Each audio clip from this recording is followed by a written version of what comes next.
was a battle between the French and German army units during the Western Campaign of World War II, which took place on May 14 and 15, 1940, near Gembloux in central Belgium, about 40 kilometers southeast of Brussels. It was the only tactical victory for the French army during the German offensive in May 1940. On May 10, 1940, the armies of the Third Reich invaded Luxembourg, the Netherlands, and Belgium. The Allied armies attempted to stop the Germans in Belgium.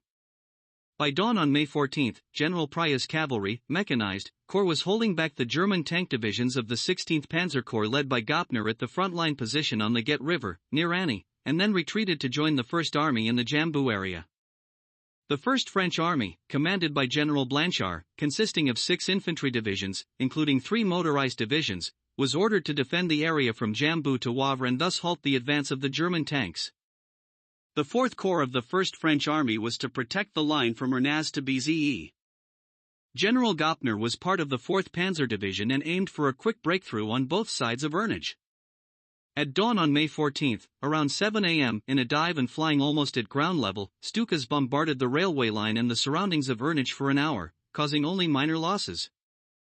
Around 10 a.m., the bombings resumed. Then, at 11:30, 35 German tanks attacked towards the railway line south of Ernage and entered without resistance, as they were mistaken for retreating French tanks. They were fired upon by 25 mm anti-tank guns. The bombardment and the steepness of the railway embankment halted the tanks' advance, and they withdrew, losing 9 tanks. A new tank attack supported by artillery and infantry began at 1:30 p.m. between the railway line and the road from Wavre to Zambel. In the afternoon, the artillery of the French 15th Motorized Division successfully shelled the columns of the 3rd Tank Division from a long distance in Saint-Étienne, Thorem-by-Saint-Tron, and in Baudes, Souvenir, forcing the Germans to dig shelters under their vehicles, which they called heroic basements. The corps commander decided to wait for the arrival of infantry support. At 16:50, the 3rd German offensive was carried out with the support of Stuka on the sector near Rennes. German tanks slipped in between 2 railway crossings, but they were repelled. In the evening of May 14, General M ordered a counteroffensive for the tank battalion, which allowed the 1st Moroccan Division to return to their original positions and even destroy the bridges over the railway. At 20:50, General Gopner instructed the division commanders to cease attacks until the next morning. Misled by intelligence about the withdrawal of French troops from their positions, Gopner decided not to wait for the approach of the main infantry forces and to throw his tanks against the French defense with the available artillery and air support. On May 15 at 5 a.m., the French defense at Ernage came under fire from 88 mm guns and attacks from German Stukas again. Despite losses from air raids, the French artillery continued to operate. This time, the headquarters of the 3rd Tank Division came under artillery fire from the Moroccan Division. At 6:30, the motorcycle infantry of the German divisions and tanks attacked at the sections of Zambel and Perba, but by 11 o'clock they were halted.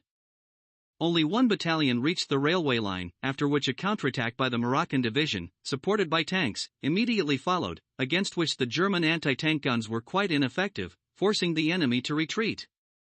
By midday, the 3rd Tank Division, supported by aviation, managed to capture the Perb railway station.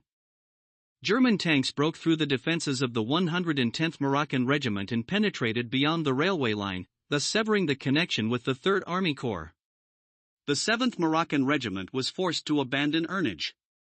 The 2nd Moroccan Regiment was in open terrain and by 12 o'clock its forward units were nearly annihilated, although the supporting units held their ground. The 1st Moroccan Regiment in Zamblo was pushed back into the city but held on. In the afternoon, the opponents faced problems. The French were running out of ammunition, while the Germans were running out of tanks.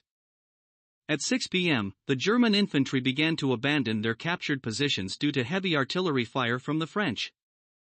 In the evening, the 3rd Tank Division achieved success, despite strong resistance from the French at Chastre. The infantry, supported by a tank company, managed to reach 2 hills west of Cordon-Warmont, the division's initial objective. The French 12 tanks and infantry launched a counterattack on their open flank, and at 20:54 the division received an order from the 16th Corps headquarters to halt the attack and retreat behind the railway line. The chance for a breakthrough of the French defense was missed. At the same time, the German 4th Corps of Schwedler failed to cross the Dill River to the north.